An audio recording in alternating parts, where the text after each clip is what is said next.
And then a lot of acne patients are on various applications, right? Usually one group will be antibiotic, a cream or lotion or gel that your doctor must have chosen. One will be towards drying your acne, drying your skin up a little, getting the inflammation down, which could be either benzoyl peroxide, an adapalene, or retin A, one of those.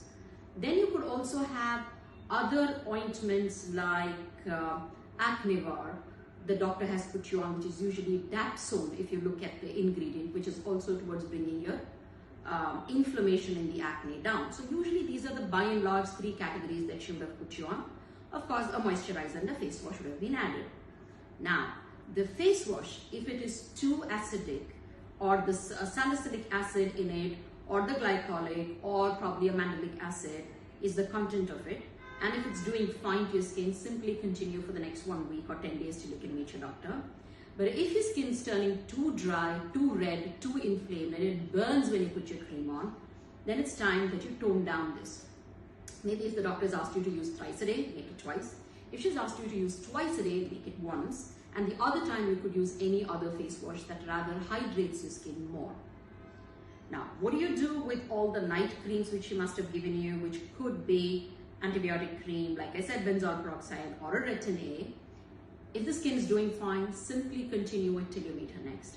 If it is not doing fine, which means to say, if it's getting too red, if it's getting too dry, then you tone them down.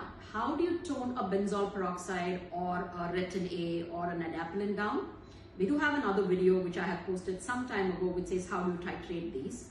But for the ones who didn't see that video, in short, you reduce the number of hours you keep that cream on your face. And 2, make sure you're not applying these creams around your eye, around your nose, around your mouth, which are these sensitive areas that you don't want to apply them. You don't need to, right? There's no acne in those areas. And then you have the antibiotic creams. I am a big one who's against antibiotic creams for a long term.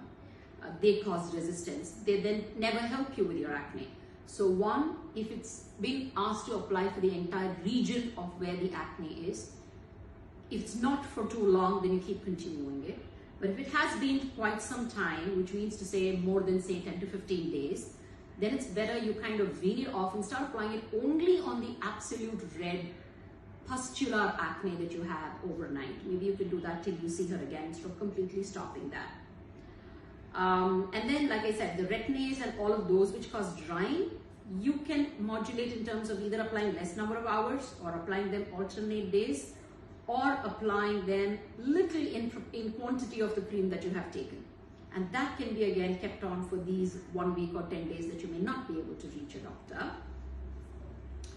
And what you can add is a nice light moisturizer. So that will keep the skin hydrated and going fine. So this is the way you would kind of modulate with all your acne care medicines. So until you reach your next, you're not panicking. So do not stop all your treatments thinking that, oh my God, I can't reach my doctor. That can really, what you and your doctor has worked together to bring your acne to a certain stage might simply slip back. So you don't want to do that.